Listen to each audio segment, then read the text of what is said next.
Mummies and Music Boxes actually came from, there was a guy, I believe he was a professor that was in Russia. It just happened last year or the year before, I don't remember. And he was said to be a guy to where he didn't really socialize ever. He pretty much went in, did his job, left, never had a girlfriend or anything like that. He ended up, for whatever reason, went to his apartment or his home and found, like, well, I don't remember the number now, but multiple bodies of females.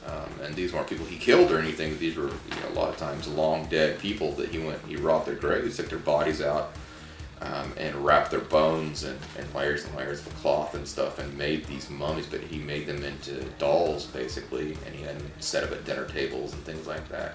And he also had music boxes in a lot of the rib cages, to where if you touched it, it would start playing music. And when I first read the story, I really felt for this guy. I really identified. When I was a kid, I was always picked on and stuff in school, and I was usually that kid that was alone on the playground, very sad, smallest violin for the saddest song type thing. So I really have, I felt that kind of solitude and stuff, but, if I had never figured out that I could, get respect from people and later on, kind of have a more normal social life, I could have been a guy like that. And I think all of us, we've known that, that solitude and that kind of exclusion. So we've all got that part in us that could have been that guy. But that's where Mummies and Music Boxes came from. That's what that song's talking about, is what could make somebody feel so excluded and so solitary that they have to, dig up dead people and make their own friends.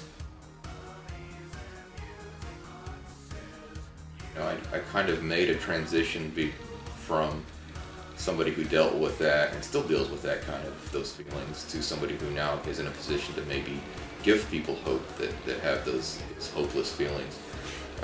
The first time that was really kind of put in my face was we were doing a show in a small town. I want to say it was Enid, Oklahoma again. And after we did the show, we had this girl come up to the stage weeping uncontrollably, and all she kept saying was how the show was amazing, and how we changed her whole life, and she didn't feel alone anymore and stuff. And I never got the actual details from her, what she was talking about. She never went into it. But we were blown away. Me and a guy from another band that we played with back then were just kind of like, whoa. And that's when we really kind of knew that we were helping people. That just us being up there, having the balls to do what we do, to speak up for outcasts and things like that, to embody the outcast and say, I'm a fucking outcast, I'm a goddamn weirdo, and that's fucking cool, and that's okay.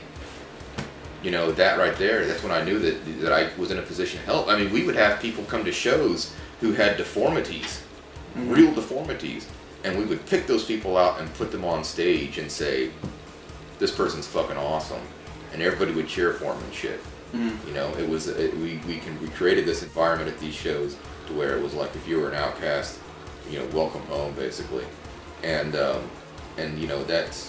that's why I make the soundscapes I do. Whenever I create an album, I'm not just looking to write a hit song or a hit album. I'm looking to create a completely different reality that the listener can go to and exercise their demons and feel comfortable and really express themselves. And that's what I'm looking to do. And people say that's delusional, but what the fuck ever. Half this country lives under delusion every day.